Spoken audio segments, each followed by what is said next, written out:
Come join us as we dive deeper behind the scenes of security and cybercrime today, interviewing top leaders from around the world and sharing true cybercrime stories to raise awareness. But first, a huge thank you to all of our executive co-producers who subscribed to our Prime membership and fueled our growth. So please help us keep this going by subscribing for free to our YouTube channel and downloading our episodes on Apple or Spotify podcasts so we can continue to bring you more of what matters. This is Cybercrime Junkies, and now the show.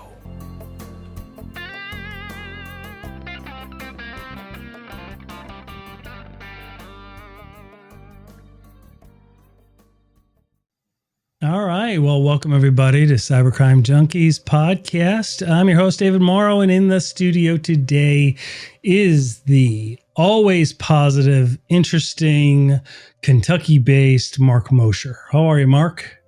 I'm great after that intro. Thank you, David. I can follow me into my meeting after this to introduce me. I can do that. I can do that. I write that out. Yeah, there's just a small fee. Between that and a little theme music, I think I'll be good to go. Yeah, absolutely. So we're really excited about today. Look, we're going to talk about what employers want in cybersecurity, kind of some of the new approaches to advance your career in cybersecurity, to break into the field, and kind of how to have the best business communications. We've got an expert, Samantha Buckenmeyer, goes by Sam. Sam, welcome to the studio. We're really happy to have you here. Very much. Yeah, no, thank you for having me. I'm excited. So tell us about yourself, and then let's get to the organization that you're with, Stanton House, which is a remarkable recruiting and placement firm based in the UK. So walk us through your story first, into kind of your progression and how you landed in cybersecurity. Yeah, so I'm an Army brat. I grew up in various places, but I always say I lived the longest in Maryland. So originally from the East Coast, moved out to Chicago after my undergrad 4 years ago at this point. Outstanding city. Yep, love it. It's a little cold, but I do love it. I actually started out in Rockford, which is about an hour and a half, couple hours northeast of Chicago. I was doing an AmeriCorps placement, so I was working very closely with food insecurity on a collegiate level and putting in programming for the college. But I ended up moving to Chicago when I got the job at Stanton House. Didn't know anything about cybersecurity when I started. I knew not to click on links, but that's about all I knew. And it was an interesting entrance into the field because obviously I'm not in the field of cybersecurity. I'm kind of on the outside of it, but learned a lot, and it is a fascinating field. I know way more than I ever thought I would know about threats in the field, or about the jobs in the field. So let me break down what you just said a little bit. So what I found interesting, and Mark, you chime in anytime, but what I found is I didn't know much about cybersecurity, but I knew not to click on links, which I love, because whenever somebody doesn't know what we do, it's like, I don't know, I keep you guys out of the news. Right? Like we teach you not to click on links. It's like, oh, well, everybody knows that. I'm like, if they know it, why is 80% of all the breaches caused by us still doing it? Right? Like it's like a social experiment. And I agree with you. I think cybersecurity is a remarkable field. It has to do with, you mentioned that you were raised by parents in the military. Like there's a direct alignment to that, isn't it? Because it's about a bigger cause than just ourselves, just our own financial needs, our own personal goals. It's about protecting others. There's a bigger mission behind it. Would you agree with that? I would completely agree with that. And I think that's where I get quite a bit of my fulfillment in this job, is obviously the people that I'm facing are not only experts in their field, and I'm helping them move up in their world, because work is such a huge part of what we do in our day-to-day lives. But at the end of the day, we're also helping protect the company, which is a really cool place to be. But backtracking a little bit about Stanton House. So you are completely right. We are a UK headquartered company. We opened up our Chicago office 4 years ago. Yeah, 4 years ago at this point. And that's when kind of we realized that we wanted to do cybersecurity and wanted to focus on cybersecurity and really wanted to be niche and become strong experts in the field versus cybersecurity and IT, and having a bigger breadth, being able to be focused and be more so consultative in our roles has really made us stand out from the other recruiting companies. We have a couple different areas in which we recruit for. We have a team that recruits for sales folks into cyber vendors. We have an engineering team, and they recruit mainly into cyber vendors as well.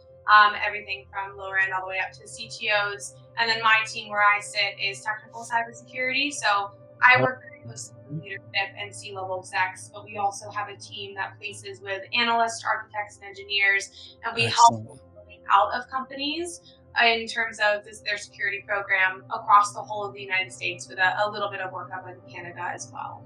Oh, that's phenomenal. So you are placing them in key organizations or at providers for those key organizations? I mean, like Mark and I work for a North American MSSP. It's huge, right? It's owned by Konica Minolta. But so if we're looking for cybersecurity analysts for our SOC or for pen testers, certified ethical hackers, things like that, you guys could be the people that we could come to. Exactly. Yep. So we, like I said, a couple of my other teams focus only on cyber vendors. Our team doesn't. We focus everything from startups all the way up to Fortune 500 because, I mean, cybersecurity. The clients that we serve. Yeah, the clients that we serve. Yeah, okay. So that's the clients that we serve when they want to employ their own pen tester, SOC analyst, architect, things like that. Exactly. And that's exactly Very right. cool. I mean, I always think of it as almost like a sliding scale where you have the company, you have us as the middleman, and then you have the candidate. And then we just make the perfect match. That's great. That's great. Mark did some OSINT, which is fancy form for like open source intelligence. And he said he came across your blog or something about your philosophy, your leadership, your webpage. So Mark, tell us about what you found, and then Sam, please share with us kind of like the vision that you have and aspects that could help the listeners. No, the first thing I really liked about it when I came across that was the quote by John Quincy Adams. I thought that was I had not heard that in a long time, and it reminded me of really what it takes.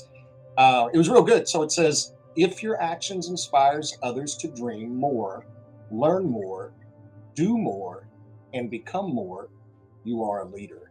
I thought that was just really cool. It had been a long time since I had heard that. I did want to ask. And I thought Simon Sinek came up with all of them. Right? I attribute everything to that guy. I give that guy credit for everything. And I'm like, Abraham Lincoln said this.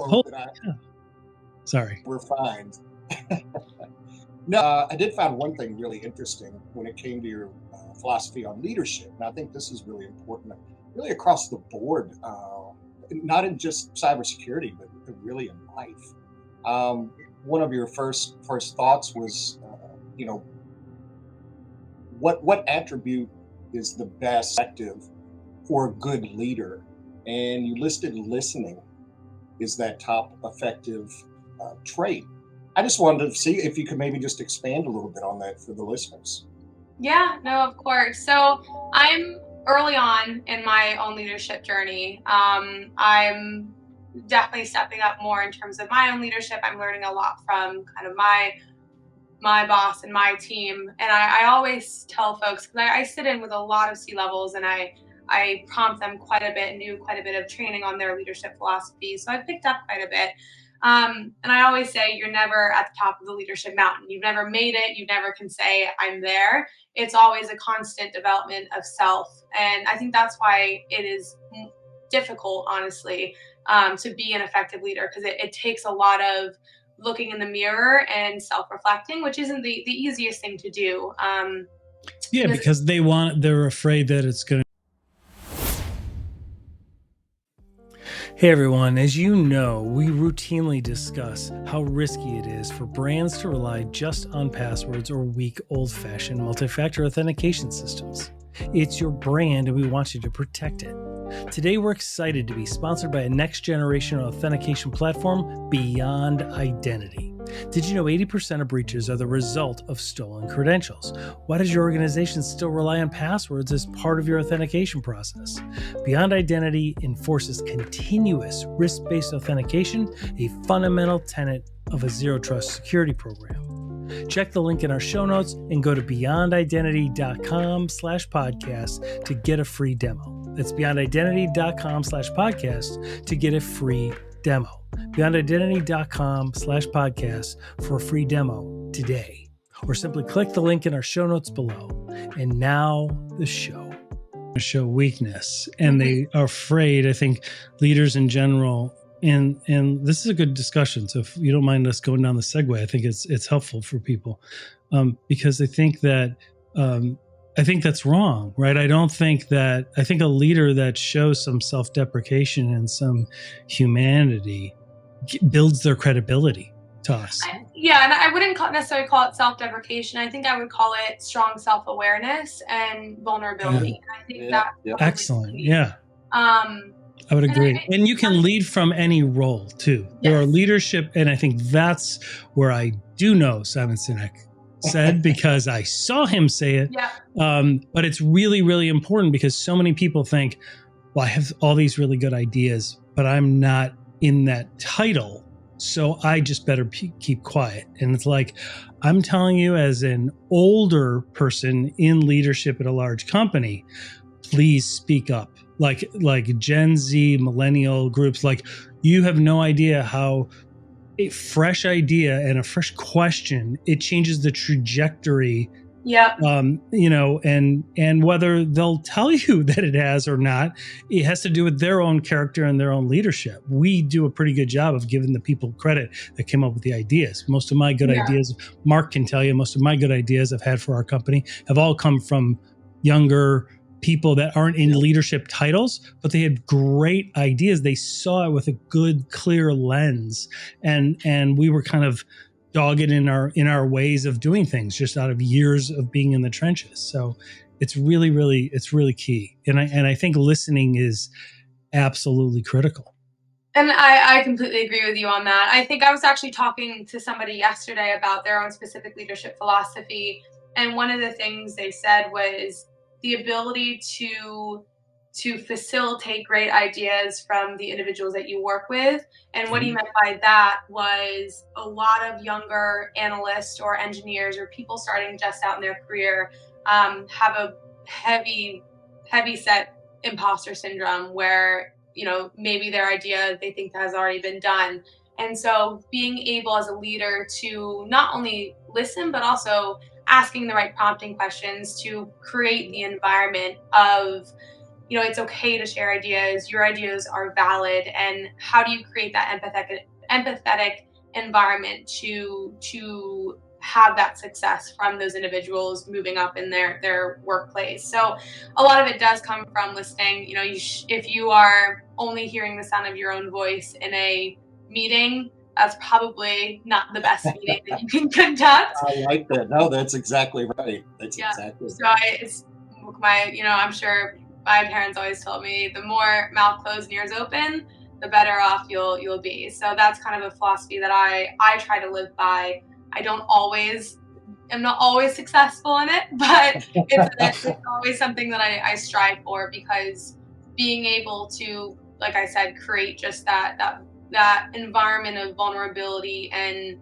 just people want to be heard at the end of the day. And if you can do that, then that's just going to create trust, and it has all benefits from there. Right. That is a life goal of mine, to be able to listen more. And you can ask my wife, Kim. Mark knows my wife, Kim, and Lord knows I need to remember that I have one mouth and two ears. So, the only way we can make David talk less is if we tied his hands behind his back. Absolutely, because it's the Italian thing that just keeps going. So I do want to touch on imposter syndrome. Yeah, before we get to, I want to hear about the cybersecurity field, give some people some valuable insight. But before we do that, let's just touch real quick on imposter syndrome. It's not just in cybersecurity, right? But especially cybersecurity, imposter syndrome is so rampant because everybody feels I don't know it all. Like I shouldn't be able to speak up. I've only seen this aspect of it. But it's so important for people to kind of overcome that and to realize that you're in that role because people will value your opinion, right? And you do have value, and it's so important. I mean, it's in a lot of fields. Like there's a lot of attorneys. My background was in law. When I was younger, I came out as a young attorney, and I really struggled with imposter syndrome because I could not believe at 25 these CEOs of these major corporations were listening to my opinion on what to do. Like I was like, I have like, you know what I mean? Like I haven't done anything yet, but yet they really needed it, right? But the truth is the guidance that we gave and stuff saved them from lawsuits, antitrust claims, like all that stuff. So we had the value, we just didn't recognize it in ourselves. I do think that law school and the legal profession, same thing with medical, does more for the ego and the self-confidence of younger people than the cybersecurity field. I think that's something that our field needs to really build up, right? And really help young people that are coming out and entering realize the absolute critical value you have to our country, the country that you serve, the brands that you serve. You have such an important role. Don't underestimate that. Like imposter syndrome needs to go away, right? And it's, if there was a pill for it, I would design it and sell it. Like that would be such a good thing for people to kind of overcome, because people come out of law school and they have like very little, skill set yet. Their advice that they'll give will still be very valuable, but they have huge confidence, right? Same thing with like physicians, right? Like they are really, really confident because like the schooling kind of embraces, like it builds it up in you, right? But in cybersecurity, I mean, some of the programs do, but some of them are more because it's so binary, right? It's either you're right or you're wrong. And if you fail this test, you do this. But a lot of organizations like Try Hack Me and some of these things that really give people a lot of good sense of, I'm in the top 1% of Try Hack Me. It helps them build their confidence. So when they get that role, they can feel confident and not struggle with imposter syndrome. But nobody's going to know everything in cybersecurity. Nobody's going to know everything. No. And I will say, in terms of the confidence thing, because obviously I think there's such thing as too much confidence. And I think going into a profession with, especially medical, oh God, I would hate if my doctor was like, I know everything's fine. And he's a year out of med school. I'd be like, okay, we got to slow down. Yeah. And I think it is the same with cybersecurity, because there is a lot of pressure on those individuals to protect the company, because all eyes are on them, obviously, when something does happen. I feel like, I struggled with imposter syndrome quite a bit, because I'm relatively newer into my career. I've excelled quite a bit in it, though. I was second biller last year. I headed up women in business last year. I was the 5th hire overall in the U.S. and has helped grow it out to where we are about 21 right now. All the reasons not to have imposter syndrome, right? Exactly. Like all the reasons why you should. So it's what I've done, I think, is there is such a power in accepting that I don't have to have all the answers. I think before I didn't really want to admit that I didn't know everything. That was hard for me. And then when I kind of sat back for a second and gave myself permission, so to speak, of you don't know everything, and that is actually a beautiful thing, because there's a long life ahead of me, and there's a long life ahead of a lot of individuals early in their career. So how boring would it be if we just stopped learning and if we did know everything at that point? So The imposter syndrome to me now isn't necessarily that I can't. It's more so that I've accepted that I don't know everything and I get to learn more. And with each little bit that I continue to learn, a little bit of my imposter syndrome continues to go away. Will it ever go away? Not completely sure. I would like to say so, but I also think it's become a very powerful motivator for me in my career. Absolutely. Absolutely. That's really So let's yeah, yeah. because we have a lot of listeners and a lot of viewers that are trying to get in or break into cybersecurity, and they're always asking, how do I do that? How do I get in? What certs should I have? So if I were trying to just get into cybersecurity, which if you saw my skill set and my my knowledge base, you would think I was just getting into cybersecurity. What do you have any advice? Is there maybe certain certifications? What's that look like if somebody's just trying to get in? What would you tell them? Yeah, and that is something that I think the cybersecurity field is lacking at the moment, where I feel like we're very mid and top heavy, and that's why a lot of individuals are having trouble even breaking into it. I think it starts quite a bit with education. So for instance, and what I mean by that is education surrounding the field, not necessarily what your undergrad degree is. So a lot of individuals sometimes don't really know about cybersecurity as a field of something that they can go into until they're a little bit later. They've done something else, which is completely fine. But I do think that it needs to start a bit younger and build up that way versus, you go down a certain career path and then you have to pivot quite a bit.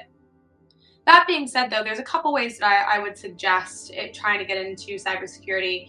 First step is, honestly, help desk is never a bad start. Yes, it's more IT. Yes, it's more geared towards that end, but it is a good way to get your foot in the door because you'll get exposure to some security from that. And I'm talking, this is very kind of first, second job. Right. But it's a great way of starting. It's a great way to start. We have a lot of individuals come from the IT background, and that's even what we are requested to find, especially in application security with how much liaising there is with dev teams. They request an IT background. So I would also suggest if you are a little bit later in your career and you were looking to pivot or get into cybersecurity, get that first step, certs are great. That being said, though, certs have never made or broke a process. I haven't had hiring managers request certs very often, aside from maybe some AWS cloud specialty security certs, or a CISSP if you're a bit more in leadership. What I will say is boot camps are not a bad thing. Boot camps can be expensive. And I always suggest that a boot camp is a good foot in the door if their alumni network is strong. So a good reason to do a boot camp is looking at people who graduated, looking at the job placement statistics, figuring out if there is even an alum network for it, because the boot camp is the boot camp. Yes, you'll learn, but after the boot camp. After the boot camp. After the boot camp, what does it do for you? What is the name recognition? What are the connections that you've made, the people that you've met, the leaders that taught you? That's really interesting. Yeah. Do all boot camps have to be in person or can they be online, hybrid? No, I mean, there are some that are online. It's really depending on what you can do. Some people don't have the ability to be on site, depending on what it is. It's also what you prefer. Like if you're not willing to really go on site for a boot camp, that's fine. Do I think maybe you could get a little bit more out of it if you're on site?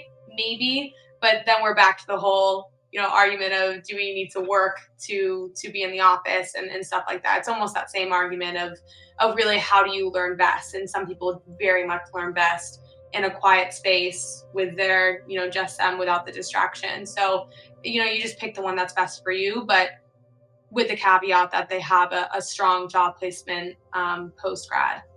Yeah, excellent. I would agree. I did the Security Plus boot camp and did it virtually. And really the only reason that it was kind of impactful for me as opposed to being in person was everyone on screen. And then we did all our labs together as a group.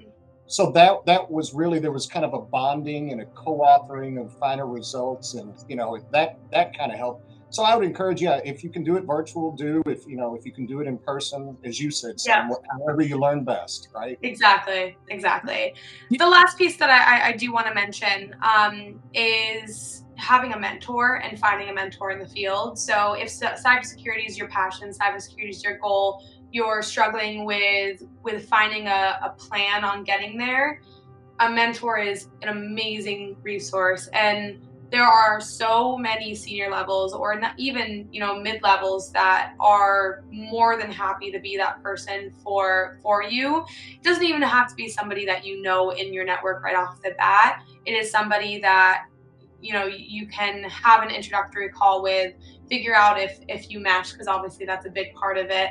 And then it's always the other side of the table is very flattering to be asked to be a mentor. So Absolutely. I always say nobody's going to get mad at you for asking for some mentorship. Exactly.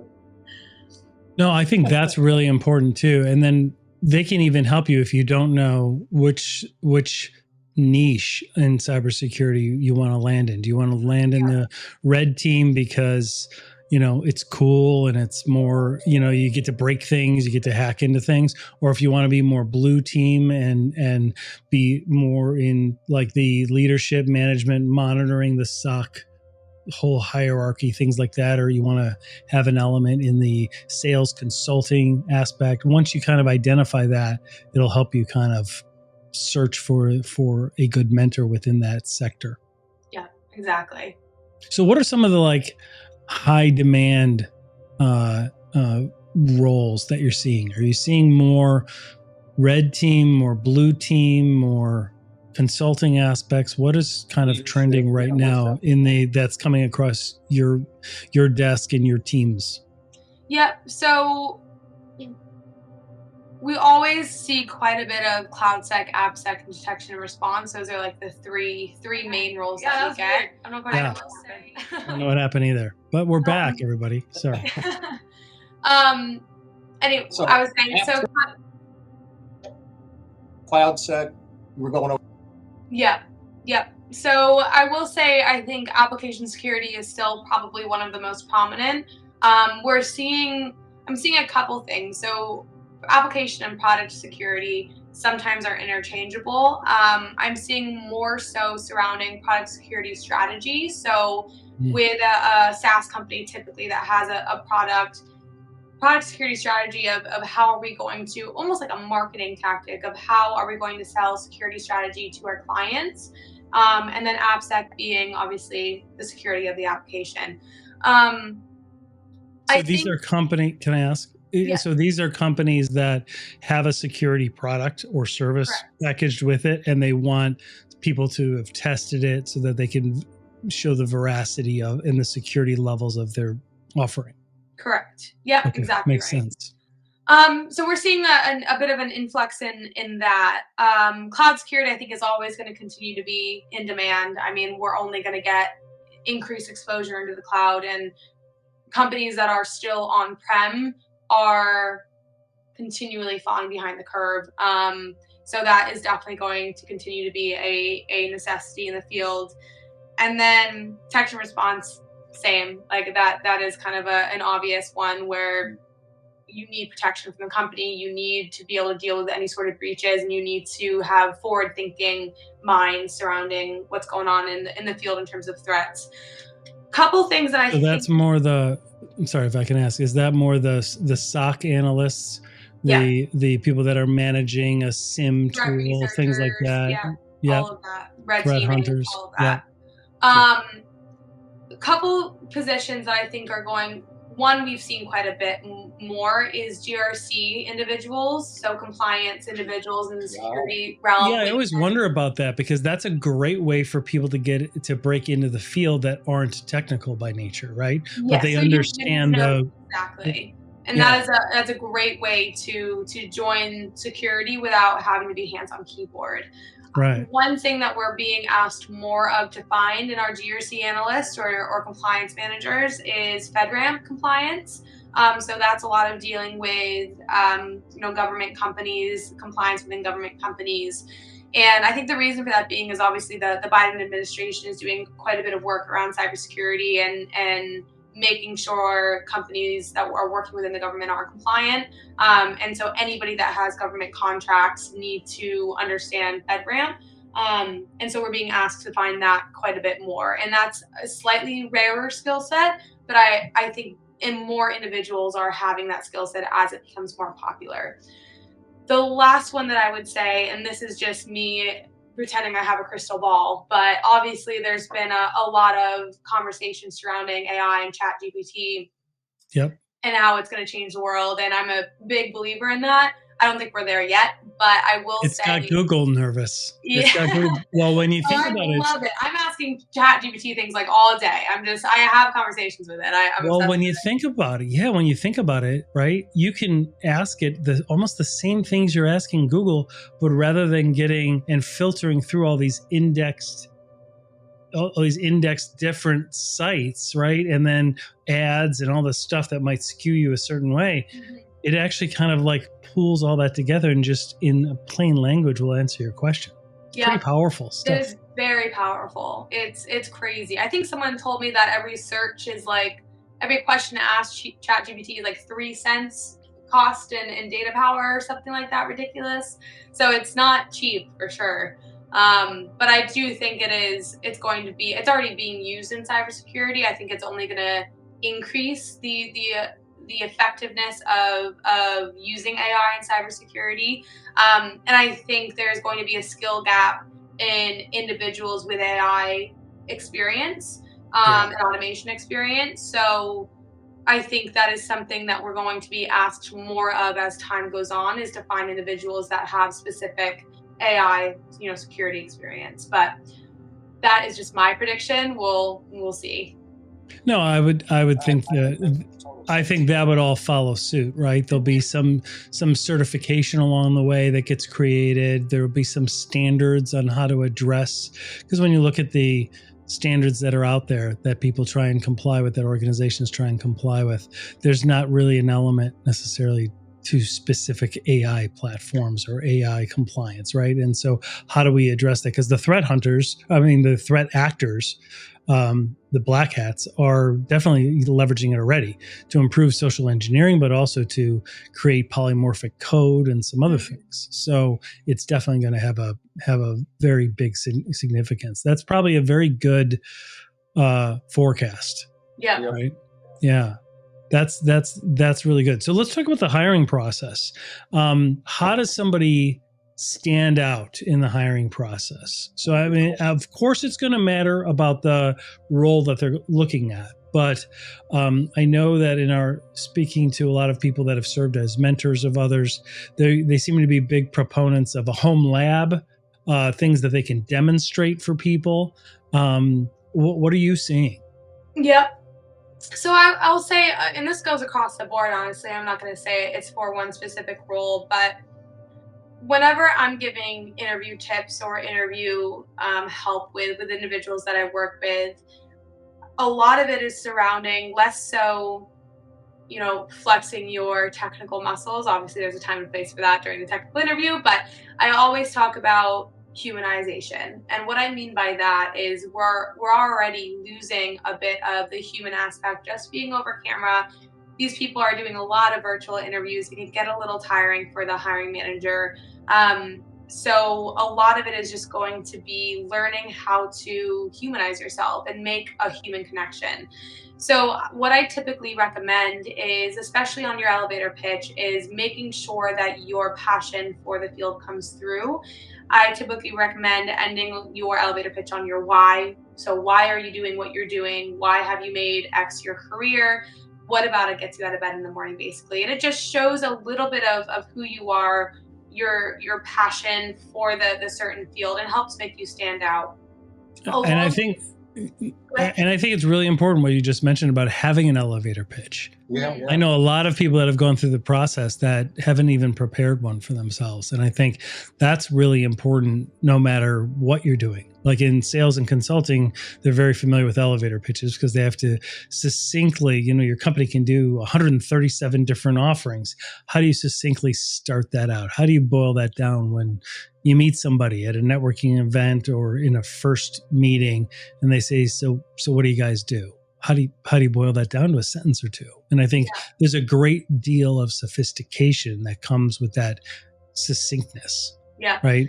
Exactly. And it is not second nature also to talk about your achievements. I think for a lot of individuals, it can be hard to gloat, so to speak, about what you've done. And I always say that is an interview is not the time to be bashful. Like, that is the time to really, really express what you've done in a succinct way, for sure. And what I typically recommend in terms of formulating an elevator pitch is look at your resume, look at what you've done, and then what are the top 3 things that you've done at each company that have shaped the company. Because whether it's small, whether it's larger, you have had an impact in some way, shape, or form for that place. So talk about it. And then you helped create a policy. You helped you helped solve a problem for them. Whatever it is, exactly. Yeah. And then you can pick one or two things from each, and then there's your elevator pitch. All you do, you're just talking about it. What you don't want to do is go through your career history by naming your job titles. That's something that can be seen on a resume. So what can you do to stand out of, this is where I was when the company started, look how much better it was when I left. And that was because of these 3 effects that I had and the impact that I made. And that can be a very powerful soft sell of yourself. So letting their point that, maybe a lot of people overlook, especially when it comes, to the IT world, not always the biggest conversationalist or the loudest voice in the room. But I think that you make a really good point, Sam, that, this is the time to not be bashful. It's okay to pat yourself on the back and tell somebody why you're good. I mean, historically in my career, I guess I've achieved that because I enjoy talking about myself, but for others it may prove to be challenging, but you do it. I think you make a really good point. I hope the listeners took note of that. Yeah, I would feel that having a time to, you don't want to come across as arrogant, for sure. You don't want to come across as patronizing or arrogant or anything like that. So you have to be careful. But I think that demonstrating or like just painting a picture, like letting your personality come through and show, look, I saw this issue and I did this and I was able to solve it for somebody. And they really found it helpful. I think that's a great way of saying it, right? It's a great way of sharing it, right? Or if there was some emotional component that you were able to solve, paint the picture with words for the interviewer, because they'll see a lot of different people for a lot of different roles, right? And so you want to really make yourself memorable. Yeah. Okay, I think that's a really good point. And there is certainly a difference between talking about yourself in like you said, letting the words speak for themselves versus actively selling everything that you're saying about how amazing you are. And that can be where ego can come in and detract from memorability and make you memorable in a slightly more negative way than you would like. Right. Well, yeah, because what we're not, and I wasn't trying to imply, Mark, that you come across that way, because you don't. But because but I think it's important, like as a recruiter or as the interviewer, you're trying to find, does this person fit in, and what impact can they make at this organization? And by sharing and being confident in just sharing ways that you've impacted other organizations, then they could say, oh, that reminds me of this organization. They could do the same thing here, or they could do something similar here. I think that's really helpful. Yeah, absolutely. Well, what tips do you have in the interview process, like the interview questions? I will say there's a ton of great resources that are no cost. Some might have a small cost, but there's a lot of no cost ways you can find out, top interview questions that certain organizations have for certain roles. So just spend the time researching that so that you have an idea. Glassdoor, great resource. Yep. Glassdoor. Comments with a grain of salt, but Glassdoor typically will have some good interview questions already posted from the companies, especially if they're bigger companies. So that's a good resource.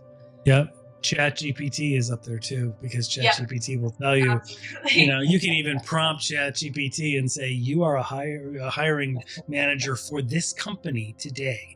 Like, what would you ask me? And they'll come up with some of it is very generic, but depending on how you can play with it a little bit and get some really kind of unique insights. Mm-hmm. Yeah, it's very cool. Yeah. ChatGPT can go a little deep. Yeah, I can. So as what other advice do you have for people kind of looking to kind of advance and either break in or advance up within security? How about if they get an offer? How do they go about negotiating that offer? Are the offers usually kind of take it or leave it, and you just kind of take it? What Go about it sometimes. If they are, though, that is a very strong source to utilize, because that external recruiter can help negotiate on behalf, because they'll know the hiring manager. But beside the point, if so you external are negotiating so let me interrupt you for just a quick second. So external recruiters can actually serve as your liaison and almost as your advocate, right? So that is really important, right? That's that a is component, yeah. Yeah, absolutely. Yeah, absolutely. So if you are working with an external recruiter, talk to them, because it's nice because they're not working on behalf of a company. It's very much, like I said, the middleman. So it's a sounding board. It's always in our candidate. So that's always what we're trying to do, because our fee and how we get paid obviously comes from our candidate's base salary paid by the company. So that's why it's in our best interest as well as the candidates to get the highest offer for them. If you are negotiating on behalf of yourself, though, I always see it as it is a conversation. So you should have a target in your head. You find that target by figuring out what the market rate is, by talking to recruiters, A, B, talking to peers around you that have similar jobs and having very open conversation about salary, just to see where the market is, because that can be kind of hard. There are salary guides out there to look at, so you have the resources. It's just compiling it together. And then once you have an offer in hand, it is very rare that if you negotiate on an offer, they're going to revoke the offer. And I think there's a little bit of a fear behind that for some candidates, in terms of, if I say, like, I want $5K more, they're just going to take it away. And I think that is a bit of a misconception. And if the company does that, it's probably not a company that you want to be working for anyway. Right, it's probably a sign of the culture there that you wouldn't. Yeah. You're probably dodging a bullet by Exactly. Anyway. Yeah. So if there is something that isn't sitting well with you in the contract, there's a couple of things that you can do. I always suggest negotiating over phone and then following up with an email as well, just so it's documented somewhere. But absolutely, because it's just about expectations, right? Like, some of it isn't necessarily intentional, but your impression, oh, we talked about this, I'm getting this amount of PTO, or I'm getting this, but they didn't say that, they meant this. Just confirming it, Exactly. and just be very firm but polite. Just be like, just want to confirm. Thanks for the time. Just want to confirm, as I understood, here's what I understand. Exactly. If there's any edits, please just let me know. Looking forward to hearing back from you, whatever, right? Yep, that's exactly right. And the reason why I say over the phone as well is because some context can get lost in an email, where it can come across, depending on how the person's reading it, in maybe an arrogant or negative way.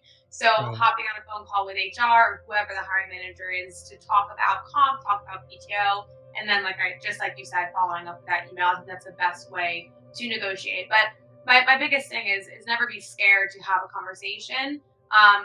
Because the worst at the end of the day that someone can say is, that's not in the budget, unfortunately, we can't do that. And then that's where the conversation turns into, okay, well, what does it look like, a year down the road? If this is really where I want to reach, how is that going to work between us? Because all it is, it's an agreement for both you and the company. It's not 100% for the company and then none for you. It should very much be 50-50, an agreement between partners. That's really good. Yeah, that's good advice. Yeah. So let me ask you this: what about if they are balancing between a couple different companies, right? And even more so, what happens if people? I guess I have two questions, if you don't mind, before we wrap up. What about the people that are getting frustrated? In the security community on LinkedIn, I see a lot of. We try and help. We throw up, remote jobs that we see, jobs that don't need 4-year degrees. Like, here's a bunch that we found in as we're posting jobs for our own company. We came across all of these. Here, guys, go just share it, and people really like that stuff. But then there's always the one or two people that will comment and say, yeah, but I've been looking for 6 months and it's just not working or whatever. Interview fatigue. Yeah, interview fatigue, right? Because it's heartbreaking when you really can picture yourself at a company, with a team, and then for whatever reason it falls through. What do we do to help them? What are you seeing? What do you guys do? Yep. So I always strip it back. If someone's been telling me they've been job searching for 6 to 8 months or even longer than that, sometimes there is probably something missing, and we just need to figure out what that is. So first thing obviously we'll do is review a resume. We'll make sure the resume is concise, it's up to date, it makes sense. Sometimes that's honestly the issue, is that they're just getting passed over because their resume is either doesn't have the right information or has too much of the wrong information. So it's a little bit of both. And then we'll also go through some interview activities, those kind of smaller things, just to make sure that it's not those basic activities. And then from there, if all those things check out, I'll start prompting into what is your job search strategy, because you would be surprised that a lot of these folks, it's very much kind of like a spray and pray, so to speak, where individuals are just easy applying to everything they see. And that is not the most effective way to job search. I always say a job search is two sides, and I use the analogy of a spider web. Basically, you're creating a job search spider web, where on one side you do have the active applications that need to be tailored. You need to take the time to tailor your resume to that job search, to that job board, submit your resume, figure out who the hiring manager is, email the hiring manager so your name has a little bit of name recognition in terms of going through a pile of resumes, and doing the due diligence that way. While on the other side of the job search is active networking. Have a conversation with them, see how they got there, see what advice that they have for you. And then that all creates that spider web that I was talking about, to eventually, the risk of staying with the analogy, catch a job. So that's really good. That's actually something that I don't think a lot of people recognize that. Is there are there some leading software programs that people use that scan resumes? Do resumes have to have certain keywords in it? What can you share? Yeah, so there are ATS systems like Greenhouse or Workday, things like that. And they do scan resumes for certain buzzwords. The issue with that, though, is you never quite know what the buzzwords are. Right. So it's hard to figure out what they need. So it's very little you can do other than seeing some key terms of art in the job description itself. And putting it in your resume, correct? And that's what I mean by making a tailored resume. But with those applications, it can be easy just to submit an application and then wait. You are your own advocate at the end of the day. So that's why it is so important to figure out who the hiring manager is. It's very easy with today's technology and LinkedIn just to find who the hiring manager is, and reaching out to them, telling them that they applied. Even if they're not responding, they're going to most likely see your name as somebody that messaged you on LinkedIn, because they pop up all the time. And being able to go through a pile of resumes and be like, wait, I recognize that name for some reason. Right. And then that's going to cause a pause. That's going to cause a look. And then that's just going to up your chances. Whether or not they decide to move you forward, it's who really knows, but it's still a good active, practice in being yourself advocate. That's excellent. Well, hey, Sam Buckenmeyer, thank you so much. You've showed us a lot of different tips and suggestions. We got a lot out of it. Mark, don't you go anywhere and start taking these tips. Typing up my resume as he's like updating it. I'm looking on Indeed, man. If I see your resume, you're in trouble. Yeah. No, this was really helpful, and I know that the listeners and watchers are going to get a lot out of this. Yeah, so before we take off, any parting words on what's new or next for Stanton House, for yourself?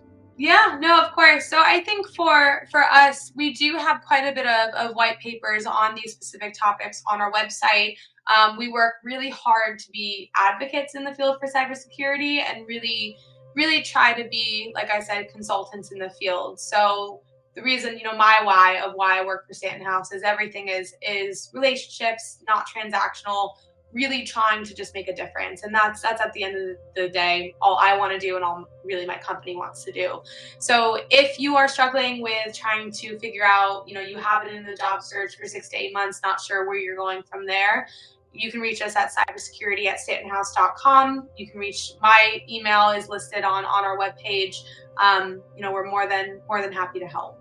Yep, and we'll have links of that in the show notes on both YouTube and our podcast site. So thank you so much. This was remarkable. So hope everybody enjoyed that. Sam Breckelmeyer, thank you so much. Yeah. Stanton House, links to it. Check them out. They will be listed in the show notes, and we encourage everybody to reach out to them. It was fantastic. Great insight.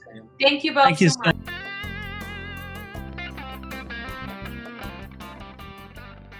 Well, that wraps this up. Thanks for joining, everybody. Hope you got value out of digging deeper behind the scenes of security and cybercrime today. Please don't forget to help keep this going by subscribing free to our YouTube channel at Cybercrime Junkies Podcast, and download and enjoy all of our past episodes on Apple and Spotify podcasts so we can continue to bring you more of what matters. This is Cybercrime Junkies, and we thank you for joining us.